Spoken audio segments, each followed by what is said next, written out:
शुरुआत करते हैं दिल्ली में लॉकडाउन की खबर से। दिल्ली में लॉकडाउन का पहला दिन है। इस बीच लॉकडाउन के पहले दिन एसेंशियल सर्विसेज, जरूरी सामानों की सप्लाई अब भी लगातार जारी है। वहीं दिल्ली में भयावह तस्वीर भी कहीं ना कहीं सामने आई। हालांकि अरविंद केजरीवाल ने, दिल्ली के मुख्यमंत्री ने ये अपील की थी कि फिलहाल जितने प्रवासी मजदूर हैं वो यहां से नहीं जाएं, लेकिन फिलहाल उनका पलायन भी नजर आ रहा है। दिल्ली के मजदूरों का पलायन भी नजर आ रहा है। इस बीच कोशिश यही है दिल्ली सरकार की कि जितनी मेडिकल सुविधाएं हैं, जितने हेल्थ सर्विसेज हैं, उनको सुचारू रूप से चलाया जाए, उनको सुचारू रूप से ही चलने दिया जाए। लेकिन फिलहाल दिल्ली में लॉकडाउन का पहला दिन है और ऐसे में 18 साल से ऊपर के व्यक्तियों को भी फैसला लिया गया है कि जल्द से जल्द वैक्सीनेट किया जाएगा।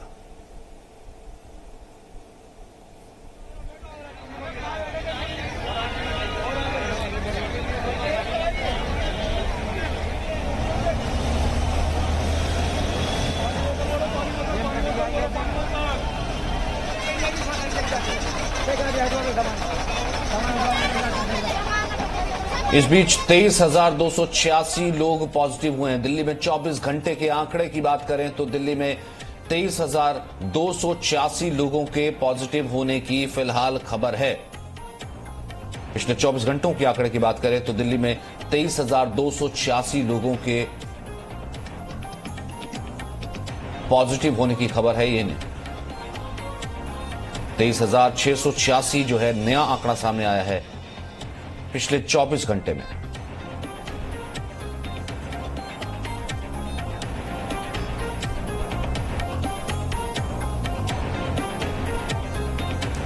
इस बीच दिल्ली में तमाम तस्वीरें भी नजर आ रही हैं। लॉकडाउन के बाद पलायन करना शुरू कर दिया है, मजदूरों ने पलायन करना शुरू कर दिया है दिल्ली में। हालांकि मुख्यमंत्री ने अपील की थी कि वो उनकी अपील को माने। अपील को मानने के बाद लोगों से कहा था कि संयम बरतें, जितने भी प्रवासी मजदूर हैं उनका ख्याल रखा जाएगा। लेकिन ये तस्वीरें फिलहाल सामने आ रही जो कि ये कह रही कि दिल्ली में प्रवासी मजदूरों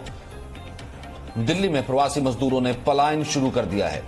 दिल्ली में प्रवासी मजदूरों का पलायन इस वक्त शुरू हो गया है। तमाम तस्वीरें इस वक्त नजर आ रही दिल्ली के। अगर हम आनंद विहार बस स्टेशन की बात करें, आनंद विहार बस स्टैंड की बात करें और उसके अलावा रेलवे स्टेशन की बात करें तो वहां पर भी काफी बड़ी संख्या में भीड़ नजर आई।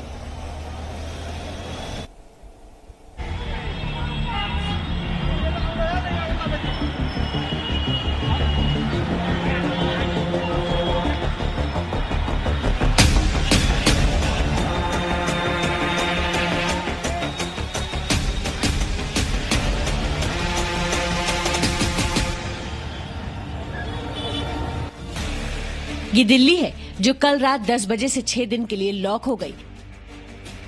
लेकिन आप दिल्ली में लागू हुए लॉकडाउन से 2 घंटे पहले की हालत देखिए। सुनामी की तरह फैलते कोरोना के बीच दिल्ली में भयावह भीड़ थी। भीड़ में शामिल ये लोग अपनी ही जान के साथ खिलवाड़ नहीं कर रहे हैं तो और क्या कर रहे हैं। जैसे जैसे रात होती गई, दिल्ली से अपने गांव जाने वालों की मुसीबत बढ़ती चली गई।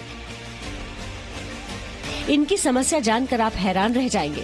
सिस्टम लाचार है और ये मासूम इसका शिकार बनने को मजबूर है। कि इनके मन में डर है, आशंका है कि ये जो लॉकडाउन है अभी तो फिलहाल 6 दिन के लिए लगाया गया है, लेकिन ये आगे भी बढ़ जाएगा। क्योंकि पिछली बार जब लॉकडाउन लगाया गया था तो 15 दिनों के लिए लगाया गया था और उसके बाद लॉकडाउन की मियाद काफी लंबी बढ़ गई थी। ये डर है, ये आशंका, और यही वजह से जितने भी प्रवासी मजदूर हैं यहाँ पर आनंद विहार पर पहुंच गए बस अड्डे पर। सर हमारे पास पैसे खत्म है, राशन खत्म है सर। केजरीवाल ने कहा हम साथ हैं, आप कोई दिक्कत की बात नहीं है। सर कुछ नहीं है ऐसा सरकार के कहने से सर। ये कुछ नहीं है सरकार के अंदर। क्यों जा रहे हो तुम लोग यहाँ से? लॉकडाउन की वजह से। हाँ? लॉकडाउन की वजह से। क्यों, यहाँ क्या दिक्कत हो रही है? अभी तो छोटा ही लॉकडाउन लगा है। खाने पीने की, काम की, हर चीज की दिक्कत है। दिल्ली में कोरोना के बढ़ते संक्रमण को रोकने के लिए लॉकडाउन लगाया गया, लेकिन इस हाल में कोरोना और ज्यादा फैलेगा या काबू में आएगा, आप खुद तय कीजिए। ये हाल तब है जब दिल्ली के सीएम अरविंद केजरीवाल ने लोगों से अपील की है कि लॉकडाउन छोटा है, जाइए मत, इससे परेशानी ही होगी। पिछली बार जब देश में लॉकडाउन लगा था, हमने देखा कि किस तरह बड़ी संख्या में प्रवासी मजदूर अपने गांव जाने लगे थे। उनसे मैं खास तौर से हाथ जोड़ के अपील करना चाहता हूं, ये छोटा सा लॉकडाउन है, 6 दिन का, दिल्ली छोड़ के मत जाइएगा। आपके आने जाने में इतना समय खराब हो जाएगा, इतना पैसा खराब हो जाएगा, इतनी ऊर्जा खराब होती है। दिल्ली में रहिए। दिल्ली से लाखों लोग अपने गांव जाने के लिए आमदा हैं। 3 गुना किराया देने को भी तैयार हैं। अपनी जान को जोखिम में डालने के लिए भी तैयार हैं। इसकी ठोस वजह सरकारी विभाग से रोजाना आती है। जरा इन पर नजर डालें। पिछले 24 घंटे में दिल्ली में कोरोना से 240 मरीजों की मौत हो गई। यानी बीते 24 घंटे में दिल्ली में हर 6 मिनट पर एक मरीज की मौत कोरोना से हुई है। दिल्ली में कोरोना से मौत का ये आंकड़ा अब तक का सबसे बड़ा आंकड़ा है। पिछले 24 घंटे में कोरोना से दिल्ली में 23,686 नए मामले। दिल्ली में कोरोना से पॉजिटिविटी रेट 26.12% है। इतना ही नहीं, दिल्ली के अस्पतालों में अब तक सिर्फ 54 आईसीयू बेड कोरोना मरीजों के लिए खाली हैं। अब ऐसे में ये लोग दिल्ली छोड़कर भागेंगे नहीं तो और क्या करेंगे? क्या आपके पास इनके सवालों का जवाब है? केजरीवाल जी की अगर हम बात मानते भी हैं और रुक जाते हैं एक हफ्ते के लिए, तो क्या पक्का है कि लॉकडाउन हट जाएगा? नहीं हटेगा। ये अपने सर के ऊपर जो है फिर हम झोला रख के निकलेंगे यहाँ से। अगर तुम्हें लॉकडाउन करना ही था तो 1-2 दिन की मोहलत देते, जो लोग अपने घर चले जाएं। कम से कम 1-2 दिन की तो मोहलत देते। अभी ये क्या एकदम बोले और हाँ जी 10 बजे के बाद में लॉकडाउन है। 2200-2300 रुपए जो भी इकट्ठा किया मैंने, अब मैं 200 रुपए में अपने घर पहुंच जाता था। इस 200 रुपए में अपने घर पहुंच जाता था। आज मुझसे 4000 रुपए मांगे जा रहे हैं। अब बताइए हम कैसे जाएं? रात के 1 बजे ये तमाम लोग अपने घर क्यों जाना चाहते हैं? इसका जवाब आपको शायद मिल गया होगा। लेकिन दुनिया भर में फैली महामारी के बीच ये लोग जो सवाल पूछ रहे हैं, उनका किसी के पास जवाब है क्या? राजू राज के साथ ब्यूरो रिपोर्ट, जी मीडिया, दिल्ली। हम लोग करते हैं दिल्ली का हाल जानते हैं। इस वक्त वरुण भसीन इस वक्त हमारे साथ एलएनजेपी से मौजूद हैं, साथ ही साथ हमारे साथ राजू राज सराय काले खां से मौजूद हैं, हमारे साथ अविनाश मौजूद हैं उदयपुर से और मेघना मौजूद है मुंबई से। सबसे पहले वरुण, मैं आपका रुख करना चाहता हूं, इस वक्त अस्पताल की क्या स्थिति? क्योंकि ये लॉकडाउन का मकसद ही यही है ताकि हेल्थ सर्विसेज को दुरुस्त किया जा सके, बेड्स की संख्या बढ़ाई जा सके और लोगों की आवाजाही जो कि इस वक्त चल रही थी हॉस्पिटल की तरफ, उन्हें थोड़ा सा रोका जा सके, सीमित किया जा सके।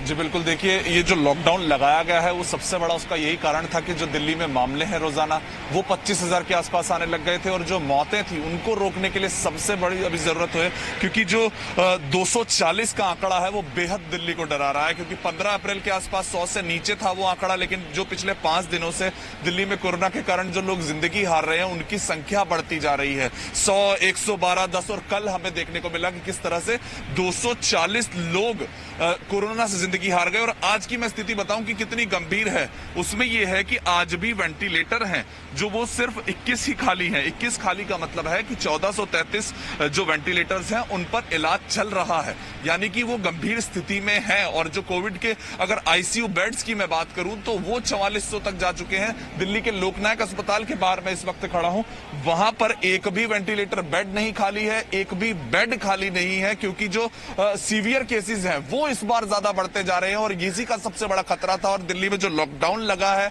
वो पूरे 6 दिन का लगा है, उसका डर सबको था। लेकिन अब जो स्थिति है वो दिल्ली में बिगड़ रही है, क्योंकि जो सीवियर केसेस है नंबर वो बढ़ चुके हैं। मैं आपको हालात दिखाऊं, यहाँ पर बाहर सड़क पर परिजन जो है वो दिन रात यहाँ पर गुजार रहे हैं। इनके खुद के आरटीपीसीआर टेस्ट की शायद रिपोर्ट अभी आनी बाकी है, लेकिन अपने परिजनों के साथ यहाँ पर पूरी जानकारी के लिए रुकते हैं, रात भर रुकते हैं कि सीएमओ आएगा, जानकारी देगा। तो आप देखिए ये हालात किस तरह से हैं, एक भी बेड खाली नहीं है। एम्बुलेंस जब आती है तब उसको लौटा दिया जाए तो आप सोचिए क्या हालात हो जाएंगे। और सबसे बड़ी चिंता इस वक्त दिल्ली की यही है कि अगर लॉकडाउन लगता है तो वो 25,000 से 20,000 से या 15,000 तक हम मामलों में पहुंचते हैं। तो जो अभी जिन लोग जो सीवियर केसेस है, यानी जो वेंटिलेटर पे है, आईसीयू बेड्स पर है, वो संख्या कम हो पाए, जिससे कि वो एक जो स्ट्रक्चर जो कोलैप्स हो चुका है ना दिल्ली में, उसको बचाया जा सके। इसीलिए सबसे जरूरी था कि अभी लॉकडाउन हालांकि 6 दिन का है, लेकिन इसमें देखना होगा कि आगे किस तरह से कदम उठाएंगे। ठीक है, मैं राजूराज का रुख करता हूं। राजूराज, हालांकि अपील की गई थी कि दिहाड़ी मजदूरों का ख्याल रखा जाएगा, प्रवासी मजदूरों का ख्याल रखा जाएगा और बहुत ही छोटा लॉकडाउन है, आप शहर छोड़ के मत जाइए। फिर भी एक भय था, लोग जाते चले जा रहे थे। आज कोई असर उस अपील का? सचिन, बता दूं कि जब सरकार ने लॉकडाउन का ऐलान किया दिल्ली सरकार ने, लेकिन जनता के अंदर वो कॉन्फिडेंस नहीं है, भरोसा नहीं है सरकार के ऊपर। यही वजह है कि लॉकडाउन का ऐलान होते ही आनंद विहार और तमाम दिल्ली के तमाम जो बस अड्डे हैं वहाँ की स्थिति भयावह नजर आई। अभी मैं तस्वीरें दिखाऊंगा यहाँ पर किस तरीके से अभी भी पलायन की जो स्थिति है यहाँ पर नजर आएगी। काफी संख्या में मजदूर यहाँ पर जा रहे हैं। बता दूं, कल जब रात में यहाँ पर स्थिति काफी भयावह हो गई थी, हजारों की तादाद में प्रवासी मजदूर यहाँ पर पहुंचे थे। ये फुट ओवर ब्रिज पर आपको चलने की दिक्कत थी, पैर रखने की दिक्कत थी, आप वहां पर चल नहीं सकते थे, ये स्थिति थी यहाँ पर। लेकिन उसके बाद उत्तर प्रदेश सरकार के तरफ से यहाँ पर अलग अलग जो डिपो हैं, अलग अलग रीजन से बसों को बुलाया गया। 1200 से 1300 बसें रात में बुलाई गई और 3 बजे रात तक लगातार यहाँ से लोगों को भेजा गया जो यहाँ से जा सकते थे, जिनके पास जो यहाँ पर पहुंचे थे। अभी भी यहाँ पर 1200 से 1300 बसें लगाई गई हैं कि अगर ये संख्या बढ़ती है तो तुरंत तत्काल प्रभाव से लोग जो जाना चाहते हैं वो जा सकते हैं, उन्हें यहाँ पर दिक्कत नहीं हो, यहाँ पर भीड़ न हो। और यही वजह है, देखिए इस डिपो पे, आनंद विहार डिपो पे आपको बसें नजर आएंगी, लोग नजर आ रहे हैं। जो लोग अभी यहाँ पर पहुँच रहे हैं, प्रवासी मजदूर अपने हाथ में अपने घर का सामान लेते हुए आपको नजर आएंगे, क्योंकि उनको भरोसा नहीं है। सरकार ने जो दावा किया, उनको इस बात की डर है कि ये जो लॉकडाउन पहले 2 दिन का लॉकडाउन लगाया गया था, उसके बाद ये लॉकडाउन 6 दिनों का लगाया गया है। अगर हो सकता है, अगर स्थिति कंट्रोल में नहीं आई तो ये लॉकडाउन आगे भी बढ़ सकता है। हालांकि सरकार ने दावा किया, अपील किया कि ये लॉकडाउन छोटा है, लेकिन लोगों के अंदर ये भरोसा नहीं हो पाया। सचिन, यही वजह है कि जो दिहाड़ी मजदूर है उनके पास काम नहीं है, पैसे नहीं है, फैक्ट्री बंद हो गई है, तो वो यहाँ से जाना चाहते हैं, अपने घर सुरक्षित पहुंचना चाहते हैं कि जो हालात पिछली बार हुए थे वो इस बार उनके साथ ना हो। ठीक है, मैं अविनाश का रुख करता हूं जो कि उदयपुर से हैं और साथ ही साथ हमारे साथ मेघना मुंबई से बनी हुई हैं। सबसे पहले मेघना, मैं आपके पास आना चाहूंगा। मुंबई में इस वक्त क्या हालात है? क्या ब्रेक द चेन केसेस कम हो रहे हैं? क्या फिलहाल 24 घंटे की तस्वीर सामने आई है? देखिए, यह ब्रेक द चेन के अंतर्गत लॉकडाउन जैसी स्थिति है, लेकिन लोग नियमों का पालन नहीं कर रहे। इसके कारण ही कोरोना के जो पेशेंट्स हैं उनकी संख्या बढ़ती ही जा रही है। कुछ उसमें फर्क नहीं नजर आ रहे हैं, थोड़े से आंकड़े कम आ रहे हैं, लेकिन उसका ज़्यादा असर नहीं दिख रहा है। हम फिलहाल एक प्राइम लोकेशन पे खड़े हैं, मुंबई के जो दादर कहलाता है, जहाँ सेना भवन का ऑफिस भी है। हम देख सकते हैं लोग कैसे घूम रहे हैं। हालांकि इस बार पुलिस हो या प्रशासन हो, उनको बहुत कड़क रवैया अपनाने को नहीं कहा गया है और का फायदा लोग लेते हुए दिख रहे हैं। पुलिस यहाँ हाथ जोड़ के विनती कर रही है कि आप घूमिए मत, लेकिन फिर भी लोग हमें बाहर आते दिख रहे हैं और इसके कारण ही जो कोरोना रुग्ण की पेशेंट की जो संख्या है बढ़ती जा रही है। एक तरफ बेड नहीं मिल रहे, ऑक्सीजन हो, वेंटिलेटर हो, वो कम पड़ रहे हैं, और दूसरी तरफ लोग हैं वो भी नहीं सुन रहे हैं। सिर्फ स्लम के एरिया के भी नहीं, तो जो एजुकेटेड लोग हैं वो भी नहीं सुन रहे हैं, और जिसके कारण मुंबई में अभी भी हालात है वो कंट्रोल में नहीं है। कल मुख्यमंत्री अजित पवार ने कुछ मंत्रियों के साथ मीटिंग ली है और ज्यादा कड़क निर्बंध लगाने की बात की गई है। शायद इस तरह का डिसीजन आज लिया जाएगा, और जो पहले तरह का जो लॉकडाउन था उस तरह का लॉकडाउन लगाने की बात चल रही है, शायद वो डिसीजन आज ही लिया जा सकता है। जी, और फिलहाल उदयपुर की क्या स्थिति है अविनाश? और उदयपुर के साथ साथ बाकी राजस्थान की क्या स्थिति, क्योंकि केसेस लगातार बढ़ रहे थे, ऑक्सीजन की कमी भी रिपोर्ट की गई थी।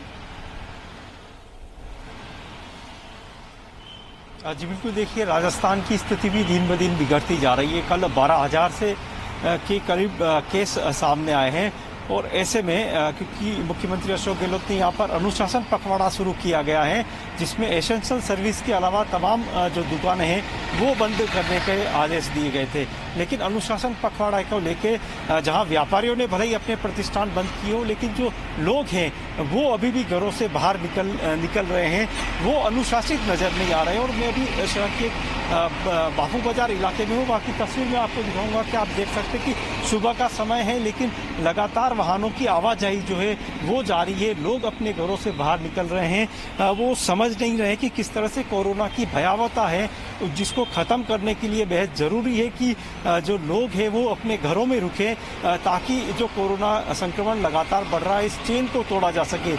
15 दिन का ये पखवाड़ा जो है वो रहेगा, और जिसमें तमाम मार्केट को बंद किया गया है, और पुलिस प्रशासन लगातार प्रयास कर रहा है कि लोग अपने घरों में रहें, और शहर के प्रमुख चौराहे जो बाजार है वहाँ पे पुलिस के जवान तैनात हैं, लेकिन जो लोग हैं वो बाहर निकलने से बाज नहीं आ रहे। और यही कारण है कि राजस्थान में कोरोना संक्रमण लगातार बढ़ता जा रहा है। यहाँ के अगर हॉस्पिटल्स की बात करें तो तमाम शहरों के अधिकांश हॉस्पिटल के बेड जो है वो फुल हो चुके हैं। ऑक्सीजन बेड की कमी शुरू हो चुकी है, वेंटिलेटर की कमी होनी शुरू हो चुकी है। और अगर इसी तरह से कोरोना संक्रमण बढ़ता रहा तो कहीं न कहीं सरकार को और सख्त कदम उठाने पड़ेंगे और हो सकता है कि राजस्थान को भी लॉकडाउन की जो स्थिति है वो यहाँ पर बन सकती है। जी Sachin.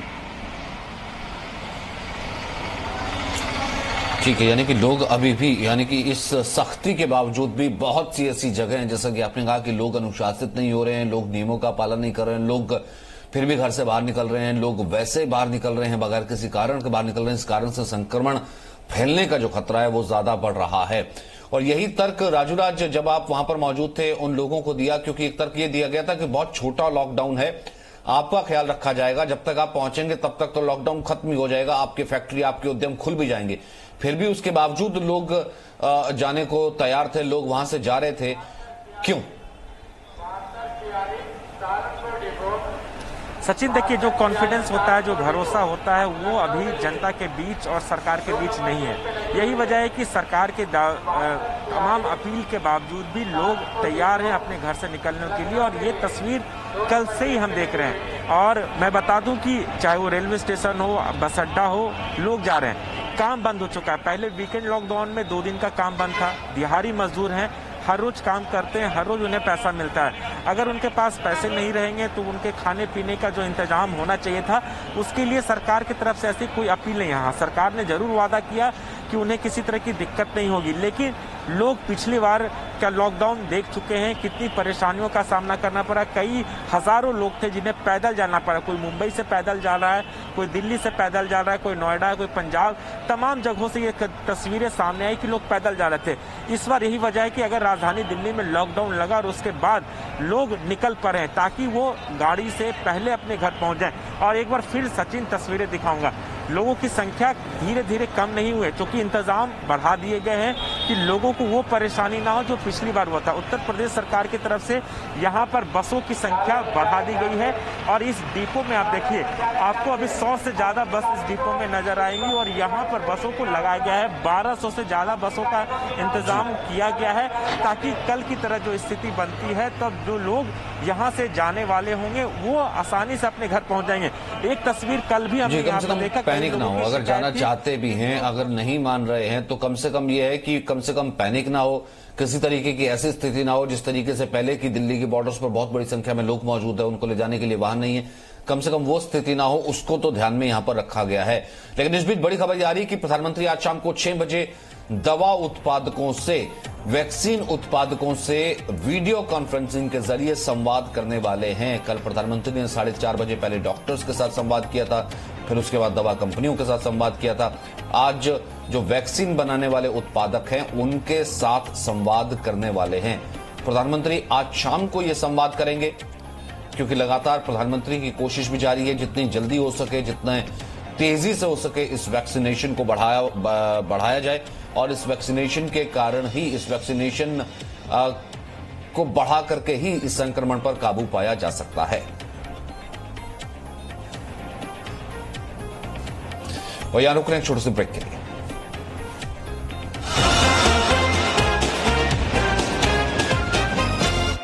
Presenting B News app, available on Google Play and App Store. Download it now.